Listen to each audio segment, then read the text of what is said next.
Savez-vous que le film Avatar, la voix de l'eau, est le premier de l'histoire à avoir tourné des scènes de capture de mouvements sous l'eau? Il suffit de regarder les images des coulisses.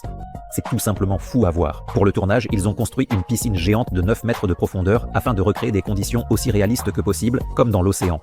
Les acteurs nageaient et plongeaient vraiment, ils ne faisaient pas que simuler les mouvements. L'équipe a développé un tout nouveau système de capture de mouvement capable de fonctionner sous l'eau. Dans l'une des vidéos, ils ont montré une caméra Sony unique en son genre. Elle était littéralement divisée en deux parties. L'une se trouvait sous l'eau et l'autre, reliée par un câble, était en haut. Mais ce n'est pas tout. Les acteurs suivirent des cours d'apnée et de contrôle de la respiration auprès des meilleurs spécialistes du monde.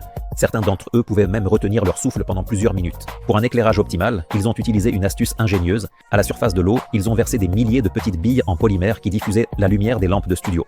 Cela éliminait les reflets et permettait au système de capture de mouvement de fonctionner correctement. Et pour créer l'illusion d'un véritable océan, ils utilisaient de puissants propulseurs afin de générer des courants et des vagues contrôlées. Ce sont précisément celles que vous avez vues dans le film. En fait, pour Avatar, l'industrie du cinéma a inventé des technologies qui n'existaient pas auparavant. Dans l'ensemble, je me souviens que Avatar a été l'un des premiers films à intégrer les meilleures technologies 3D dès 2009. Je me souviens être allé le voir 2 fois au cinéma. Et vous, avez-vous déjà vu le dernier volet?